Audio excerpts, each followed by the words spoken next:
조윤선 전 장관도 글쎄 이게 뭐 어느 정도까지 우리가 이해해야 되는지 모르겠는데 옷 11벌 구치소에 반입했다라는 얘기가 있어요. 예. 네, 일단은 과연 11벌이 어떻게 같이 가지고 갈 수 있느냐 그게 궁금하실 텐데요. 사실은 저도 놀라웠습니다. 이제 저도 좀 알아보니까 입고 있는 어떤 수의나 이런 것들은 한도가 있는데 예. 출정용 옷이라고 하는 것은 그 구치소에서 따로 보관을 한다라고 합니다. 그래서 그 따로 보관하는 곳에 본인이 입고자 하는 옷을 가지고 있을 수 있기 때문에 그 옷 여벌 한도나 이런 부분에 있어서는 아마 11벌까지 들어간 것으로 보입니다. 예. 그런데 이제 우리 국민의 입장에서는 사실은 이해하기 어려운 것이 사실상 보통 특검의 조사라든가 법정에 갈 때에 수의를 입고 가는 것이 당연한데도 불구하고 그럼에도 불구하고 본인이 굳이 사복을 입고 가겠다라고 한다면 적어도 1벌 또는 2벌 정도만 필요할 겁니다. 뭐 환절기라고 한다면 봄옷 정도만 예비 여벌로 생각하면 될 것인데 예. 그럼에도 불구하고 11벌까지 챙겼다라는 것. 저는 이 이야기를 들으면서 조윤선 전 장관이 청문회 과정에서 본인의 어떤 생활이나 이런 것이 뭐 한 5억 원가량에 달한다라고 했었는데 구치소 안에서도 본인의 어떤 그런 생활을 좀 유지하고자 하는 것은 아닌지 사실 그런 생각이 좀 들어서 국민들이 이 모습을 보면서 얼마나 더 비판을 하게 될지 그런 부분에 있어서 정말 안타까운 마음이 들었습니다. 예, 이현주 의원님 네. 실제로 조 전 장관이 구치소 내에서 식료품과 생활용품을 구입하는데 영치금 113만 원을 썼다고 하는데 저게 네. 가능한 일인가요?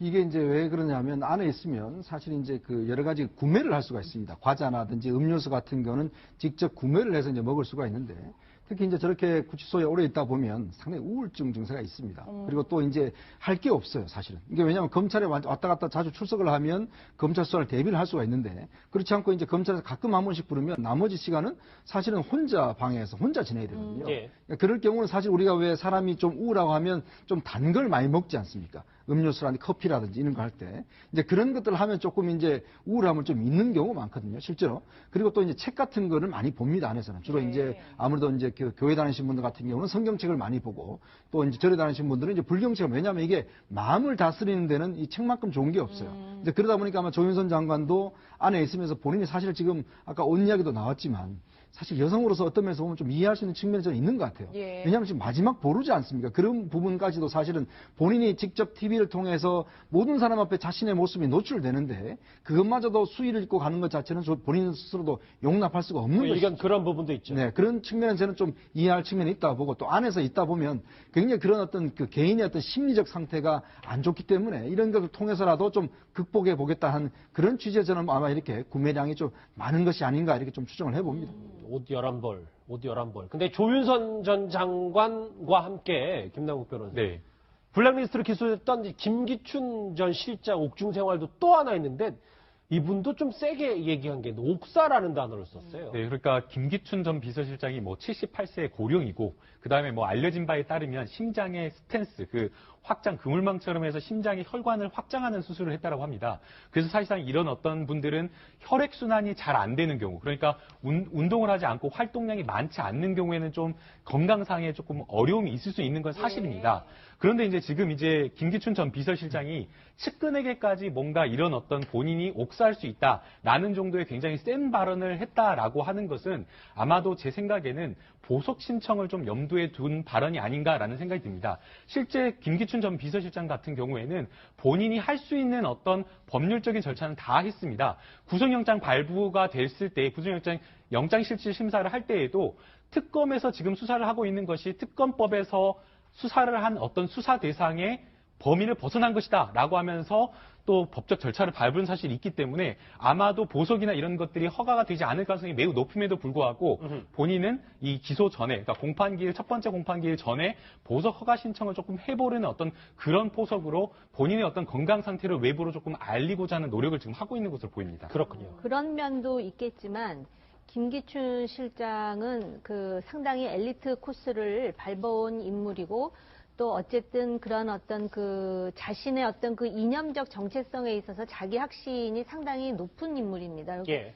자존감도 있고요. 그러니까 아마 이제 본인의 건강 상태를 알기 때문에 옥사라는 표현을 썼기도 했겠지만 그 김기춘 실장이 과거에 어떤 공직을 내려놓고 집에서 있을 때 자택에서도 서재로 갈 때 꼭 양복을 제대로 갖춰 입고 출근하듯이 갔을 정도로 좀 약간 뭐라 그럴까 꼬장꼬장한 어떤 자기 어떤 관리 뭐 이런 부분을 우리가 엿볼 수 있는데 그런 것 때문에 그 우리가 종합적으로 그 추정해 볼 수 있는 자존감, 좌절감 뭐 그런 것들 아닐까 이런 생각이 들고 적어도 고위 공직자로서 물론 지금 어려운 영어의 몸이 되었지만 거기서 어떤 그 자중자애하는 그리고 어떤 그 자기의 어떤 그 공직과 국가관에 대해서 이렇게 반추해보는 그런 모습이라도 좀 보였으면 하는 생각은 있습니다.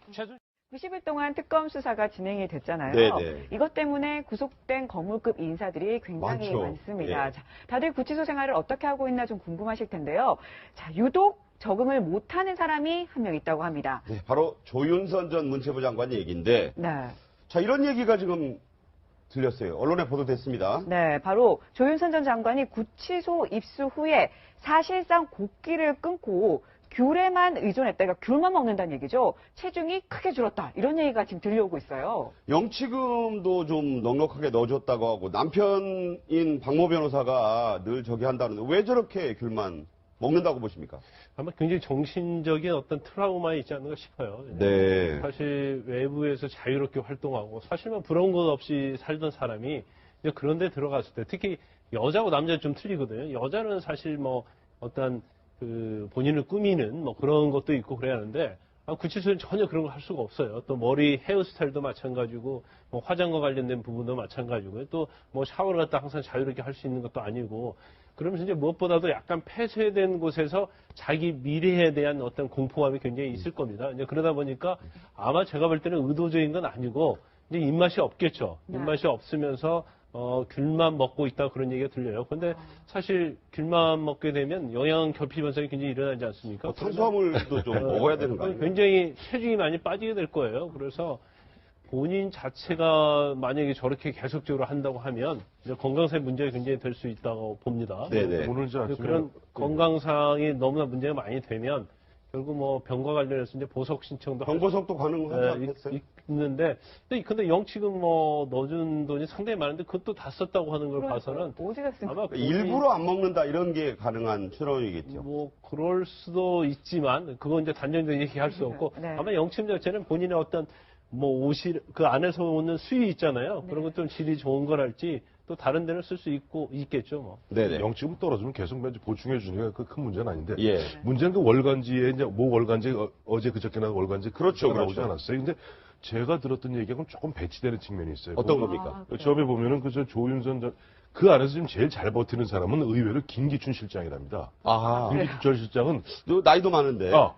이 근육 떨어진다고 뭐 이재용 부회장한테도 뭐 그런 걸 누가 알려줬다 그러는데 계속 이러고 있대요. 아령 같은 거. 아령이 아니라 맨손으로라고. 아, 예. 그 이제 그분이 나이가 전에 들으신 얘기죠? 물론 전에 들었죠. 네네. 저희도 뭐 그쪽 관계자는 전에 들은 이야기인데 김기춘 전 시장 같은 경우는 이거 버텨야 된다 그러면서 계속 이런 식의 그러니까 뭐 손에 뭐 들지 않더라도 이렇게 이제 근육 운동을 하고 있고. 근데 조윤선 전 장관 같은 경우는 초기에는 개 스트레스를 받아고 무지하게 뭘 많이 먹었대요. 아, 처음에는 폭식을 좀 했다. 네, 그래서 또 들으신 얘기지만. 그래서 물론 네. 저도 뭐 그쪽 관계자 등등을 통해서 들었는데 굉장히 살이 많이 쪘다가 그 다음에 보면 하는데 문제는 뭐냐니까 그 부군 남편이 변호사 아닙니까? 그래서 네네. 상당 기간을 갖다가 아마 유명 로펌의 변호사. 로미로폰 변호사가 아마 부인을 위해서 아마 흔히 해서 그 보면 변호인 접견은 보면은 시간에 제한이 없습니다. 아, 네. 그러니까 우리 일반인들이 면회를 가게 되면은 뭐 1회에 3명 들어가고 한 번에 10분. 특별 면회의 경우는 조금 다릅니다만. 그러나 변호사 접견 같은 경우는 무한대로 할 수 있거든요. 네네. 저녁 아침 9시부터 오후 5시까지는 그 시간에 상당 부분을 갖다 남편이 어쨌든 심리적 흔들리지 않게 뭐 이야기하고 있다 그러니까 모르겠어요. 그러니까 귤만 먹고요. 먹고 네. 싶으니까 다른 거 뭐 극단적인 얘기가 되겠습니다만 그런 거 얘기도 들리네요.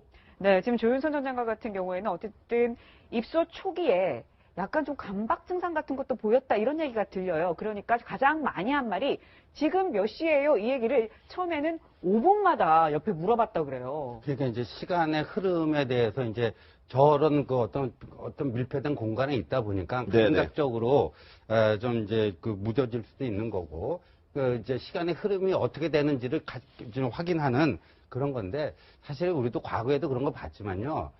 남자도 이렇게 그 고위 권력에 있었던 사람이라든가 뭐 재벌 총수라든가 첫 번째 감옥에 갔을 때는 그나마 어떻게 견디고 나왔는데 두 번째 구속돼 갖고 그 수감되는 과정에서 막 자해 소동 일어나고 이런 것들이 많지 않습니까? 그러니까 특히나 좀 이렇게 약간 특별한 뭐 신데렐라급 그 생활을 했던 분들에게는 굉장히 저기 그냥 그만큼 힘든 거죠. 그러니까 막 자해 어떤 욕구가 일어날 정도로 힘든 거니까. 네. 뭐 좀 인간적으로 뭐 충분히 이해가 됩니다. 지금 몇 시에 하는 것은 네네. 시간이 너무 안 가기 때문에 물어보는 거예요. 접견 경험이 많이 있으시잖아요. 그렇죠. 그러니까 시간이 너무 안 가니까 빨리 좀 가서 어떻게든 재판도 받고 빨리빨리 하는데 지금 뭐 자기가 볼 때는 한 5분이 뭐 몇 시간처럼 느껴지는 거거든요. 네네. 그래서 이제 그런 부분이다 보고 아까 우리 신 교수께서 말씀하신 것처럼 뭐 조인선 전 장관은 좀 다른 부분인데 우리가 생각할 때는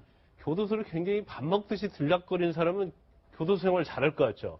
그런데 그렇지 않다. 교도소를 한번 갔다 온 사람은요, 교도소 가는 걸 뭐 처음보다도 엄청나게 두려워합니다. 예, 그리고 한번 경험이 있어서. 그렇죠. 그래서 일단 또 들어가고 나면 처음 들어갔을 때 비해서 그냥 하루라도